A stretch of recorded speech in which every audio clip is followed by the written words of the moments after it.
people like me. You need people like me so you can point your f***ing fingers and say, that's the bad guy. That's the bad guy. That's the bad guy. That's the bad guy. That's the bad guy.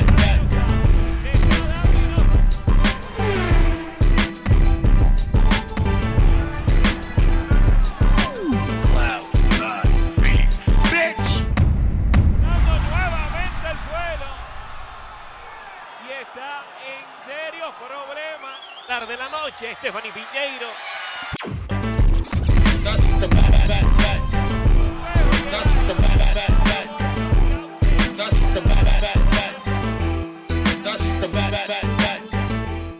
Welcome to the motherfucking relay. We're covering today's top boxing news. Obviously, there's another champion in the division now, the IBF world champion Nina Meinke from Germany, and so I'll obviously be eyeing off that because I feel like that's a fight that's going to be easier to be made than the Serrano fight. I know Serrano doesn't want to fight me. I've said it for a long time. I think even her words and her actions have made that quite clear. But I'm ready when she is. My previous video, we talked about what could be Skye Nicholson's next fight, the fight with her mandatory challenger, Tiaria Brown. But she also mentioned newly crowned IBF champion of Germany, Nina Meinke. Nina became IBF champion in her last fight opposite the ring former champion Daniela Bermudez for what was the newly vacated IBF title, Amanda's old title. Nina's got it now, and she's in Skye's crosshairs, as I knew she would be. The caveat. If Skye's fighting Tiara next, she's not fighting Nina. And while she's not fighting Nina, some other fighter might swoop in with some money to get Nina in the ring, get their crack at the apple. Nina's gorgeous. I know. You have to figure that if Skye is otherwise preoccupied with her mandatory challenger, that leaves the door open for, say, Karis Artingstall to swoop in with Boxer behind her to see if they can't get Nina in the ring. See if they can't get an alphabet title of their own now that the landscape is changing at 126 pounds. I feel like this is a pivotal moment for Karis Artingstall. Who's Katniss Everdeen? Karis Artingstall is the fighter, the unbeaten up-and-comer, that upset the apple cart for Skye Nicholson's Olympic dreams, Olympic gold, in the amateurs. There's a lot of debate, a lot of discussion as to who really deserved to win that fight, but we know what the outcome was. Karis won. She's in the paid ranks now, competing and campaigning at the same weight as Skye Nicholson, but not as far along in her career, nowhere near as talked about. Nope. That can change, though. That can change with an alphabet title, because suddenly she'll be a part of that picture that Skye is trying to paint, where she becomes an undisputed champion. To do that, in a scenario where Karis gets Nina in the ring and beats her, Skye will have to then beat her. Beat Katniss Everdeen. It's Karis Artingstall. Beat Karis Artingstall. I want to say that Nina Meinke is a good fighter. Experienced, she's been around the block, and she's earned her stripes. However, against either Skye or Karis, she loses. They're all southpaws. Huh? They're all southpaws. Skye Nicholson's a southpaw, Karis is a southpaw, Nina is a southpaw. Wow. A lot of southpaws at 126 pounds, and a fight between Nina and either one of these fighters would be a battle with the southpaws. That's what Skye's got to think about.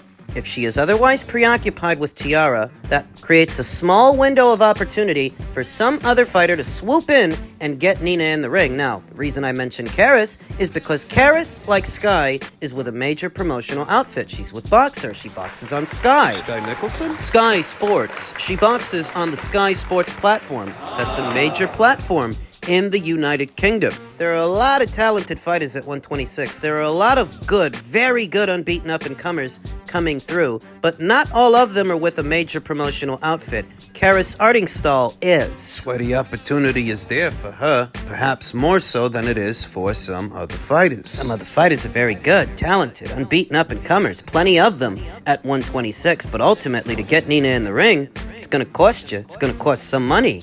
You figure that Nicholson versus Brown will likely go down at some point in the first quarter of next year. What Nina's going to be doing? I'm not sure. Facing Karis Artingstall is a distinct possibility if Boxer is willing to put the money up, make it happen. But there's also the possibility that she could be ordered to face her mandatory challenger. As champion, It's part of it. The number one contender is Daniela Bermudez, but Nina already fought her and already beat her.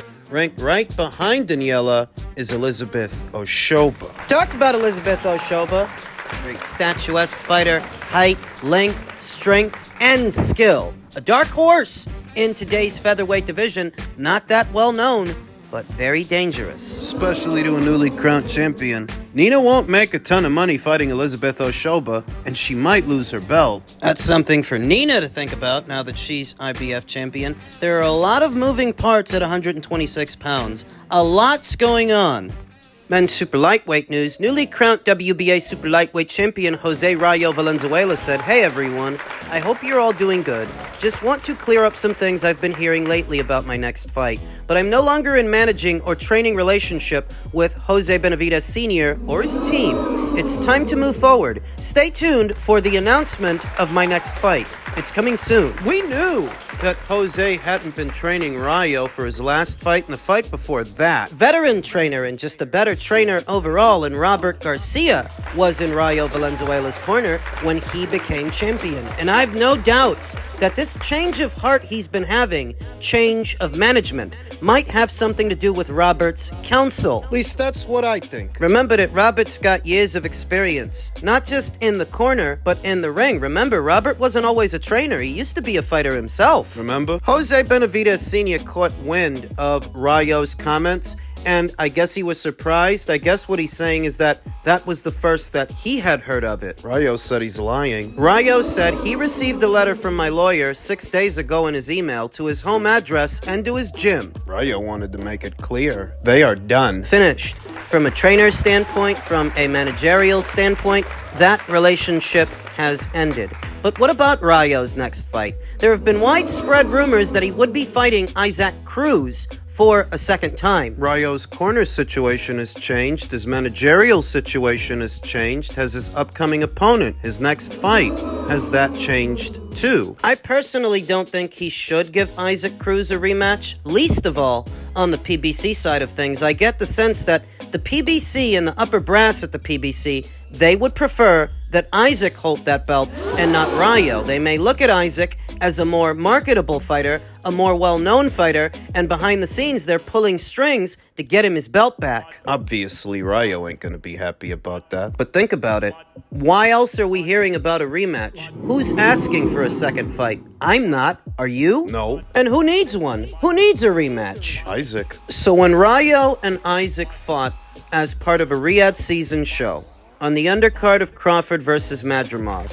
That was not a PBC show, you understand. That was not a PBC fight, even though it involved two PBC fighters. And what happened? Isaac losing couldn't have been part of their plans. Whatever Turkey El Al Sheikh and the event coordinators must have offered Rayo and Isaac and the PBC to do that fight on their undercard, it must have been substantial because they let those guys walk. They let them go. They let him fight. On somebody else's show. Underneath it all, what I think their plan was to put Isaac in the ring with Gervonta Davis for a second time. This was a deviation. Boxing on a Riyadh season show couldn't have been part of their plans, but whatever Turkey offered them for that fight, it must have been substantial because they let them do it. And Rayo won. Talking about that fight, you will have heard me say that if that same fight with those two same fighters played out the same way, but it were a PBC show and not a Riyadh season show, I don't think Rayo would have got the decision.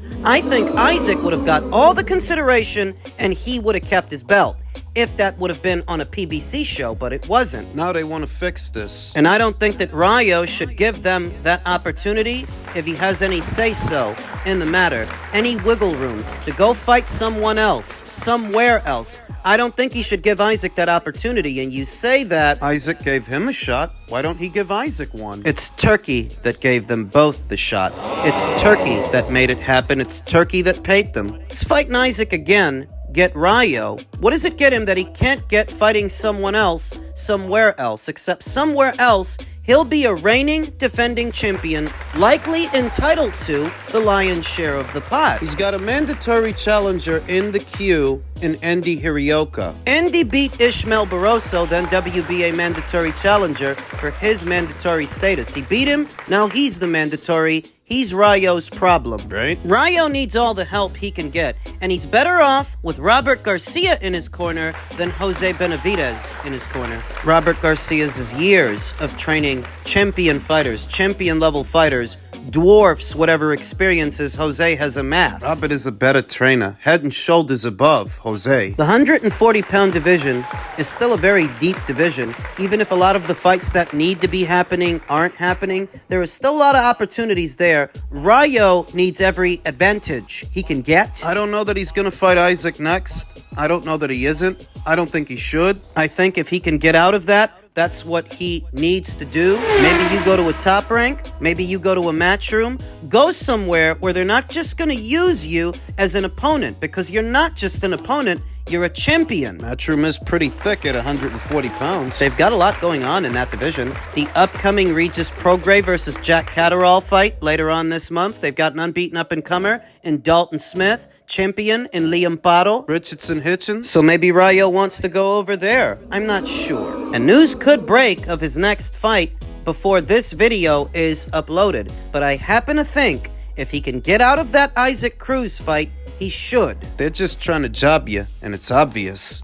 In men's light heavyweight news, I'm sure most of you have heard by now per tweet from Keith Idek, the day after Bivol requested a rematch via all the alphabet organizations, the IBF just ordered Artur Beterbiev to make a mandated title defense of its light heavyweight title against Germany's Michael Eifert. 13-1 with 5 KOs. Needless to say, he's no Artur Beterbiev. Not with just 5 KOs, he ain't. And if you've actually seen this fighter in action, you'll already know that. Eifert is most known for upsetting an badly aged Jean Pascal last year to become the IBF's mandatory challenger. Veteran boxing scribe Dake Jonovan said, the reasons for Bivol's actions now come to light. The IBF has ordered this fight between Beterbiev and Eifert. I saw how people reacted to Dmitry Bivol's petition to all the alphabet organizations. Some people actually tried to chastise him for it, not realizing all he's trying to do is make the way clear for a rematch. Because, I mean, what do you want to see as a boxing fan? Do you want to see a Bivol rematch, or do you want to see Artur fight Michael Eifert? Who? Exactly.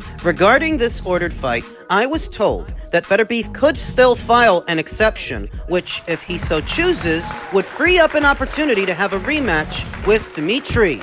Boxing fans are morons. In my day, I was an NFL guy, an MLB guy, and I've always been a boxing guy. I've always been a boxing fan, and I can wholeheartedly say that the boxing fan, the average boxing fan, is a lot dumber than the fans you find in those organized sports. What makes you say that? Because I actually saw people complaining yesterday that Dmitry Bivol filed a petition with all the alphabet organizations to ensure that a second fight happens. Now, you've already heard that Artur's open to a rematch. Dmitry obviously wants one. Turkey LL Sheik wants to make one. So does Eddie. All the affected parties seemingly are on the same page. They want to do a second fight. So why should Dmitry filing a petition to keep the way clear bother you? Why should that be cause for criticism? Because you're stupid. You don't understand what the petition is for, or you don't want to, and you're just an obnoxious ass. Would you rather see him fight Michael Eifert? Have you ever even seen Michael Eifert fight before? Michael Eifert, who's best described as a pure boxer, at least that's the way he looked, that's the way he fought when he fought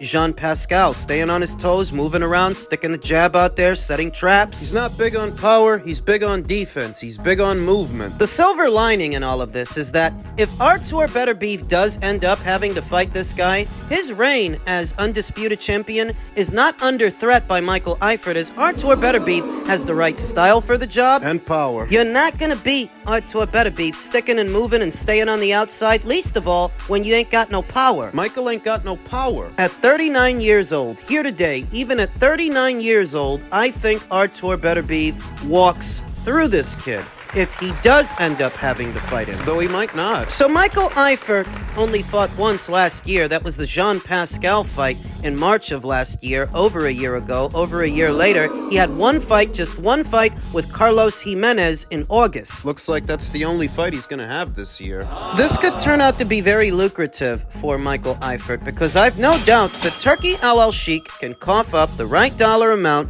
to get this guy to stand down, step aside, go away and let the big boys play. Let the big boys fight. Remember, the IBF is affording Artur the opportunity to petition for an exemption to the mandatory so he can go ahead with the Bivol rematch. If worst comes to worst, and you need Michael Eifert's blessing, Throw that guy a couple of dollars to get him to step aside. This recent order has given rise to questions as to why so many of the fighters you find in the IBF's rank standings are obscure fighters and guys you never heard of. there's a reason for that. For starters, the IBF, unlike the other 3 alphabet organizations, has a second-day weigh-in and a 10-pound rehydration cap. They don't just let the fighters balloon in weight like, say, the WBC or the WBA. Surely you can see how that might discourage some fighters who like to come in heavy, fighters that cut a lot of weight to make a particular weight, then want to balloon, Blow up. what some like to describe as weight bullies. The IBF's second-day weigh-in and that 10-pound rehydration cap discourages those kinds of fighters from being ranked by them. Instead, they choose to go in other directions, like the WBC or the WBA, that are a lot more liberal, a lot more freewheeling Than the IBF. So if you're wondering why the IBF's rank standings across so many divisions are always riddled with fighters that you're not familiar with, fighters you haven't heard of. That's why. The fighters you have heard of, they don't want to be subject to that 10-pound rehydration cap. And the mandates. The 2 alphabet organizations that are the most Johnny on the spot when it comes to their mandates and their mandatories are the WBO and the IBF. It doesn't take them long to make a decision. It's already been over a year's time since Michael Eifert became their mandatory challenger. So believe it or not, they did give Artur some grace. They didn't stand in the way of the undisputed title fight, but over a year later, this does need to be situated, and I'm sure that it will. How much money do you think Michael Eifert makes for a fight?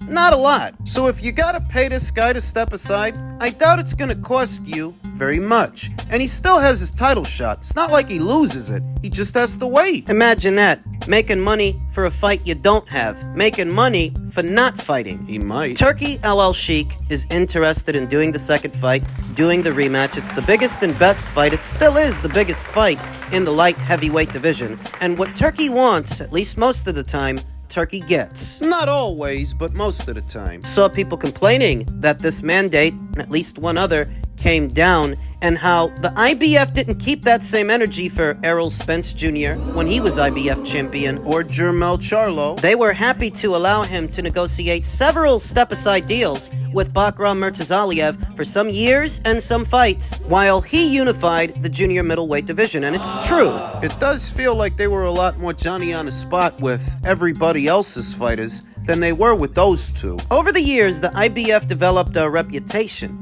for being very strict and very stringent when it comes to their mandatories, and what they're doing now is in keeping with that reputation. But it did seem like they took exception to Errol and Jermel. Why? I'll leave such judgments up to you. But being honest, I don't think they're out of line here. This is an inconvenience. I'm not saying that it isn't. But it's nothing they can't work around. They can sort this out. I think they will.